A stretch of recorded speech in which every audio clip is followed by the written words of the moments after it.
We'll be talking about the Marvel character Storm, her role in various teams such as the X-Men, Avengers, and a little bit about her influence in the Black community. So Storm was created in 1975 by the writers Len Wein and Dave Cockrum. Made her first appearance in the Giant Size X-Men #1. This was following the relaunch of the X-Men after their poor attempt to launch them the first time, as we saw in previous lectures. So a little bit about where she was born. She was born in Cairo, orphaned as a kid. Her alter ego name is Aurora Monroe. And she comes from an ancient royal line of white-haired, blue-eyed sorcerers. And as we know, every superhero has their weakness, and hers is claustrophobia, which is due to watching or being buried under rubble next to her mother after they were attacked. So that fear of claustrophobia really limits her abilities to, her powers with the storm and with the weather, and that is seen throughout many of the comics.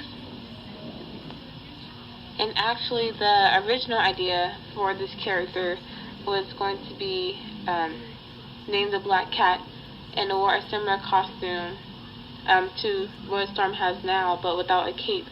But I guess during that time, there were a lot of female cat-like characters appearing in the comics, so Dave Cockrum wanted to be a little bit more original and redesigned the character and gave her the name Storm.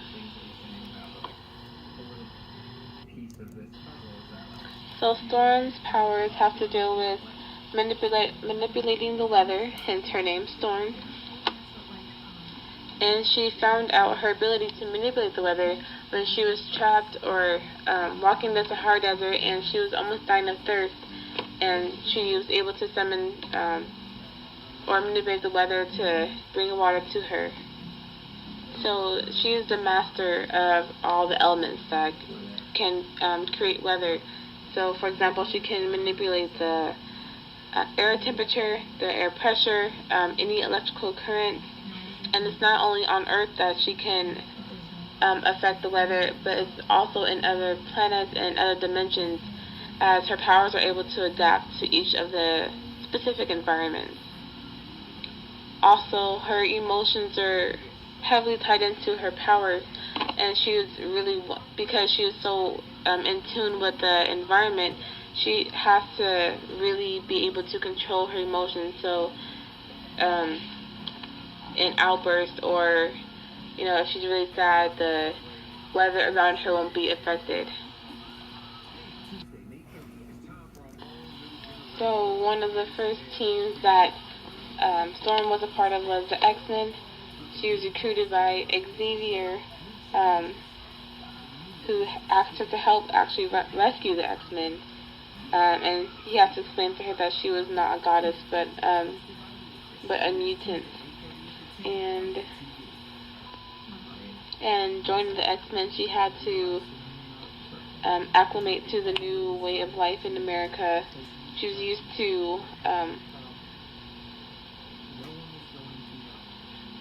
to more of the traditional, more cultural ways of living in Kenya. So for example, when living in America, she had to adapt to wearing more clothing, and Jean Grey helped her with that. She didn't understand the purpose of clothing if she wasn't cold. So it was a kind of a cultural shock for her joining the X-Men. But nonetheless, she was able to quickly get along with the X-Men, even regarding them as family. Storm seems to, even though she can't really express her emotions, she seems to be really sensitive to a lot of topics.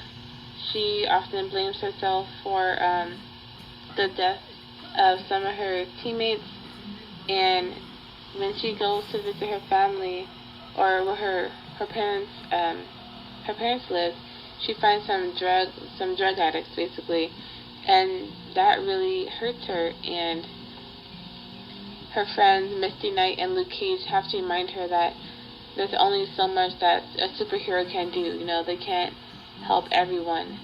Which, and I know from my superhero-ness, it hurts to know that, and it can make you kind of doubt why help at all, or what is really the purpose of helping. But Storm is able to overcome this feeling, and she's later appointed to the team leader of the X-Men. So she's not a leader, and also in another series, she is actually the leader of an all-female team of the X-Men. Overall, Storm is a pretty prominent figure in the X-Men series. And of course, the love interest of Storm.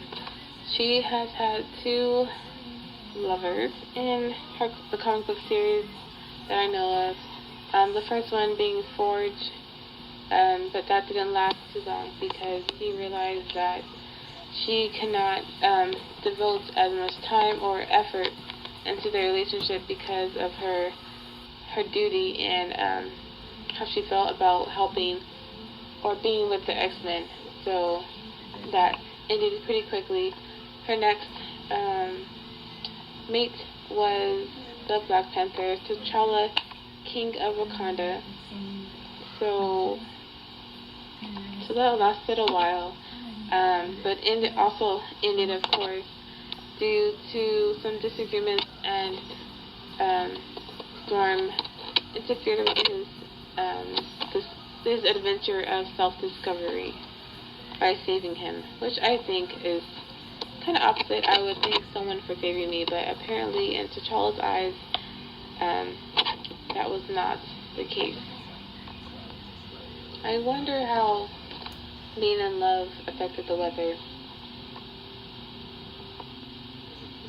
And as I was reading, it says that Storm had to be detached a little bit from her feelings and from people, so in order to protect, humans.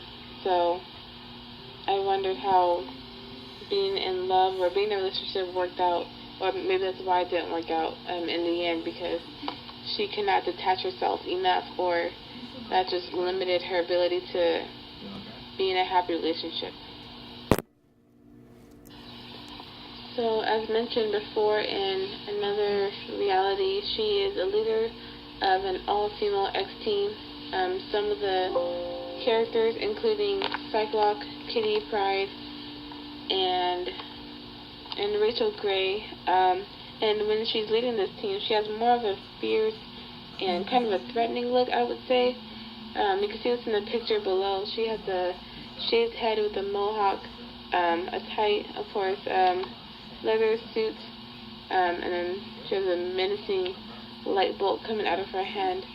And also, she's worked with the Avengers and the Fantastic Four in defeating, some villains. And, of course, also did some work with her ex-husband, the Black Panther. But her main home, I guess, was with the X-Men.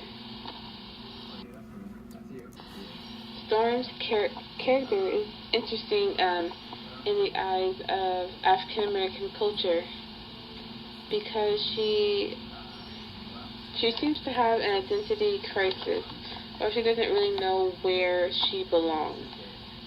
And for some African Americans, that can be either confusing or they can understand how that feels. Because Storm is a woman that can both identify with American culture and also her African roots. So she has to ask herself the question, which one does she belong to more? And of course you can belong to both, but that is a question that seems to be asked probably more in the African American culture. And this question, or not really a problem, but question, can be attributed to the creators of Storm. Obviously, when they were creating the character, they did not have the African American youth or young black girls in mind when creating this character, and they would not know how to implement the necessary messages that may have been positive, but overall they weren't creating the character for that purpose.